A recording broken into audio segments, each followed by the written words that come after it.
poucas palavras. Um olhar sobre o mundo, a vida e a sociedade, à luz da Palavra de Deus, com Augustus Nicodemos. Olá, queridos ouvintes, começamos agora mais uma edição do nosso programa Em Poucas Palavras. Obrigado pela sua audiência, estamos sempre em vários lugares, você ouvindo o programa em vários lugares, na rádio AM, aqueles que estão nos acompanhando aqui na emissora, e também na rádio IPB. Você pode acessar www.ipb.org.br/rádio, sempre às 13 e às 19 horas. Aqui na rádio, às 22 horas é o programa inédito. Às 11 horas da manhã, no outro dia, já é uma reprise desse programa que você escutou à noite, tá bom? Obrigado sempre pela sua audiência. Nós estamos felizes em estar aqui com você mais uma vez. Pastor Augustus, como vai? Oi, Natsan. Mais um programa, não é? Graças a Deus, pela sua misericórdia, nós temos avançado na produção desses programas e temos tido uma resposta muito boa e por isso nós estamos gratos ao nosso Deus. O programa é escutado em muitos lugares do mundo, né, Natsan? Com certeza, tem gente aí de todo lugar do mundo. A gente ouviu até o testemunho aí da moça da Finlândia, né? Finlândia, mandando um abraço para nós aí, tá bom? Quem sabe quem está ouvindo esse programa, né, Natsan? Então não tem ideia do alcance, né? Não, nós ouvimos, inclusive algumas pessoas sempre mandam mensagens, dizendo, olha, eu estou usando esse programa para evangelizar, para responder perguntas de algumas pessoas que eu não conheço. Tem gente que inclusive diz, olha, não sou crente, mas eu tenho achado interessante esse programa, tenho me respondido algumas dúvidas, ainda sem frequentar nenhuma igreja, né? Isso. É bom talvez lembrar aos ouvintes que há uma relação completa dos quase 120 programas, né, que já estão gravados, e os temas, né? Todos os temas são diferentes, abordam questões diferentes. Está no site da Igreja Presbiteriana do Brasil, não é isso? Tá no Podomatic, que você pode acessar, radioipb.podomatic.com. Está decrescente, né, do último até o primeiro lá, você vai procurar. Também no site da igreja também, Primeira Igreja Presbiteriana, pipg.org, apenas isso, pipg.org, você vai abrir e vai achar lá também os programas listados. Muito bom. Então, o dicionário define arbítrio como sendo vontade, querer, desejo, conselho, adicionado à palavra livre, se tem livre vontade, livre querer, livre conselho, etc. O que significa, então, no caso, livre agência, ao invés de arbítrio? É a mesma coisa? Como é que isso interfere na questão da responsabilidade humana e suas decisões na vida? Tema desafiador para o nosso comentarista no programa de hoje.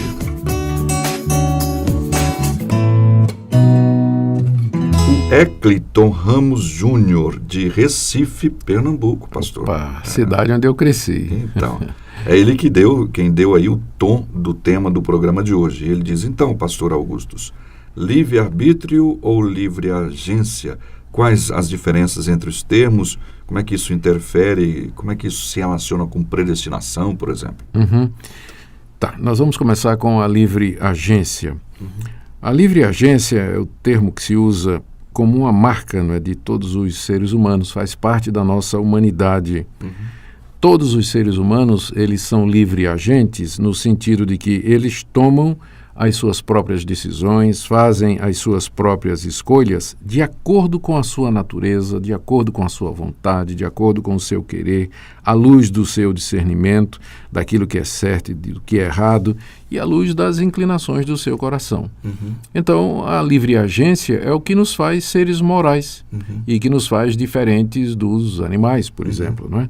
Então, quando eu digo que o ser humano ele é um livre agente, quer dizer que ele age livremente de acordo com o que ele quer. Ele tem a capacidade de fazer o que ele quer.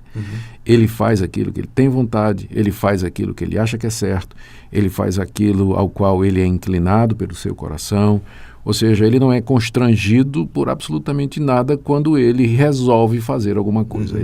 Ele é um ser moral e, portanto, é um livre agente. Então, nesse sentido, a gente pode dizer que Adão era um livre agente. Adão fez as suas escolhas, tomou as suas decisões de acordo com aquilo que ele entendeu que era correto de acordo com aquilo que ele sentiu vontade de fazer, de acordo com a inclinação do seu discernimento. E eu também sou um livre agente. Eu, quando tomo uma decisão, eu faço isso à luz do que eu acho que é certo, à luz do que eu acho que é errado. Do que é conveniente. Do que é conveniente, faço a minha análise, faço o meu planejamento e chego a determinada conclusão, né? E eu acredito que na glória, na eternidade, depois da vinda de Cristo, no novo céu e na nova terra, a humanidade glorificada, ela continuará sendo livre agente, no sentido de que os pensamentos, os sentimentos, as sensações, elas todas, e as decisões, elas são todas tomadas de acordo com a natureza da pessoa. Então, a livre agência significa basicamente isso, que o homem, ele age de acordo com a sua natureza. Ele é livre para fazer isso, né? Para seguir o que ele deseja, o que ele pensa, o que ele acha que é certo e que é errado. E nesse sentido, o pecado não tirou a livre agência.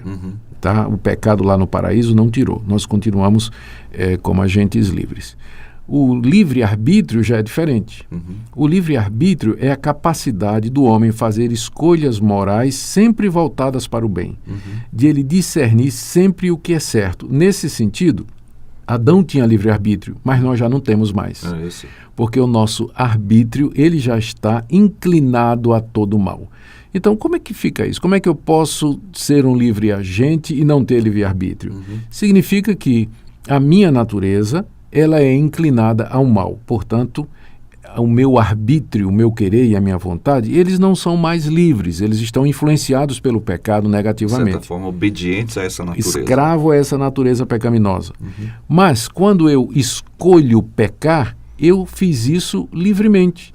Eu tomei uma decisão que está de acordo com a minha natureza. Então, pecadores são livres agentes, embora eles não tenham mais o arbítrio livre. Porque o arbítrio, o querer e a vontade deles está preso ao pecado, está escravizado à corrupção do nosso coração que nós herdamos dos nossos pais. Então, essa é a diferença. Todos os seres humanos, antes e depois da queda, eles têm livre agência. Mas livre-arbítrio, somente Adão. Nós hoje não temos mais o livre-arbítrio, porque o arbítrio está escravizado. Eu gosto de pensar no livre-arbítrio, uma ilustração, por causa da semelhança com a palavra árbitro, né? O árbitro é o juiz de futebol. Sim. Então, ele vai a campo e a função dele é julgar eventos no campo, decidindo o que é certo e o que é errado. Ele tem que ser justo. Ele tem que dizer o que é uma falta, o que não é uma falta, o que foi um impedimento, o que não foi um impedimento. E, para isso, ele precisa ser isento. Você imagina um árbitro que vai fazer um jogo aí, vai apitar um jogo do São Paulo e do Corinthians, né? ou do Palmeiras e do Corinthians, mas ele é corintiano, né? Aí ele sai comemorando quando o time faz. Né? Então, ele não é neutro. Então, essa inclinação que ele tem pelo Corinthians vai acabar, de um jeito ou de outro, influenciando o julgamento dele, especialmente em lances difíceis e complicados e duvidosos, não é? Então, esse árbitro, ele não é livre, ele é corintiano. Então, não tem nada a ver que eu não sou muito fã do Corinthians. Talvez o exemplo não foi o melhor, mas eu acho que a ideia é essa. Então, o meu arbítrio, ele não é mais livre, porque ele está comprometido com o mal. Não é? Esse juiz que tem dentro de mim, ele gosta do pecado. Então, em situações de escolha, ele sempre vai se inclinar para o mal. É tipo aqueles juízes que vendem a sentença, né? Ele pega o dinheiro do criminoso em bolsa e quando ele vai dar a sentença, o seu juízo está comprometido com aquele. Boa ilustração. O arbítrio humano, ele está comprado, escravizado, comprometido com o pecado. Portanto, ele nunca é capaz de tomar ou fazer decisões morais livremente. Não é? Sempre é inclinado para o mal. Quando ele faz uma escolha boa, a gente tem que admitir que foi a graça de Deus, a graça comum, a misericórdia de Deus, o que resta da natureza de Deus, da imagem de Deus no homem, que o possibilitou a isso. Mas ele por si, o homem por si, é incapaz de escolher o bem, discernir o bem, desejar o bem, querer fazer, e muito menos tem ele o poder para fazer. Usando esse mesmo argumento do juiz, que eu disse agora há pouco, digamos que ele está comprometido com aquele dinheiro, não é? Tem que dar aquela sentença, porque aquele dinheiro pesa, né? Ou seja, vai levar ele para aquela decisão. Vai incliná-lo naquela direção. Mas ele escolheu sentar lá como juiz, né? Por causa da sua liberdade para sentar lá como juiz. Seria mais ou menos isso. Seria mais ou menos isso. Você falou em peso aí, não é? E eu me lembrei de uma outra ilustração que é muito usada também. Quando eu era jovem, um dos primeiros carros, né, que eu tive a oportunidade de dirigir foi um Opala velho, né, que meu pai me deu, e esse carro tinha um problema, ele era desalinhado. Você estava na estrada, não é? Se você soltasse a direção, ele pendia para o lado direito. Então, eu tinha que estar constantemente compensando, puxando a direção para o lado esquerdo para poder manter o carro dentro da estrada. Mas se eu soltar a direção, ele vira para a direita. Para onde está desalinhado. Desalinhado, exatamente. O arbítrio humano, ele é desalinhado da vontade de Deus. Ele não caminha em retidão. Então, se o homem é deixado ao seu próprio arbítrio, entregue a si mesmo, ele vai se desviar dos caminhos de Deus. Ele não anda reto diante de Deus. E ele, ao fazer isso, ele vai fazer querendo. Nesse sentido que ele é um livre agente. Ele vai fazer o mal e vai fazer porque quer.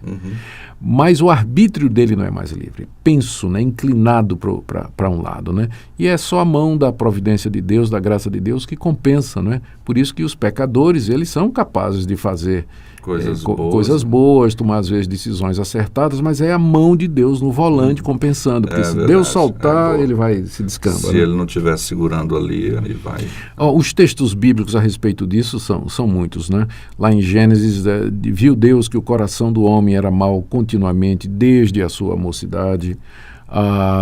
Especialmente nas cartas de Paulo, não há um justo, não há um sequer, todos se extraviaram, diante de Deus eles se perderam, todos pecaram e carecem da glória de Deus. Jesus disse que do coração humano é que procedem os adultérios, as mentiras, os furtos, o ódio, a violência.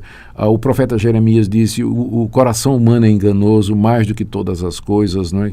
Quem o conhecerá? São muitas as passagens bíblicas que afirmam como o pecado de fato prejudicou o arbítrio humano e fez com que o homem se inclinasse a todo mal.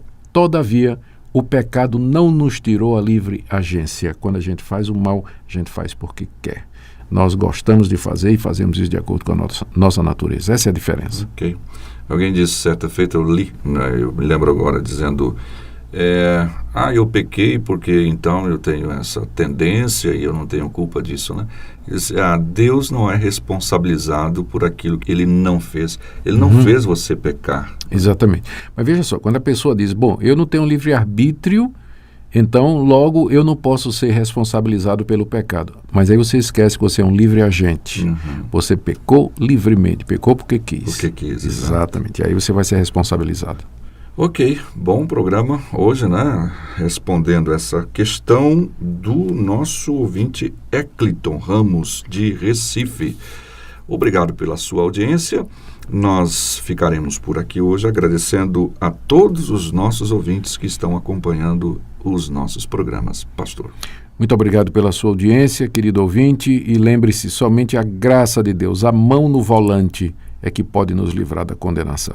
Amém. Que Deus nos abençoe. Amém. Nos dias 3 a 5 de novembro, acontece o 13º Encontro da Fé Reformada na Primeira Igreja Presbiteriana de Goiânia. Uma fé reformada para os nossos filhos será o tema desta 13ª edição. Preletores Edward Welch, Augustus Nicodemos, Valdeci Santos, Mauro Meiser e Daniel Santos. 13º Encontro da Fé Reformada. Informações e inscrições www.ferreformada.com. Em poucas palavras, um olhar sobre o mundo, a vida e a sociedade, à luz da Palavra de Deus. Apresentação Nadson Matias. Comentário Augustus Nicodemos. Um programa da Primeira Igreja Presbiteriana de Goiânia, Rua 68, esquina com 71, Centro. Visite o nosso site www.pipg.org. Apoio Seminário Presbiteriano Brasil Central, Goiânia.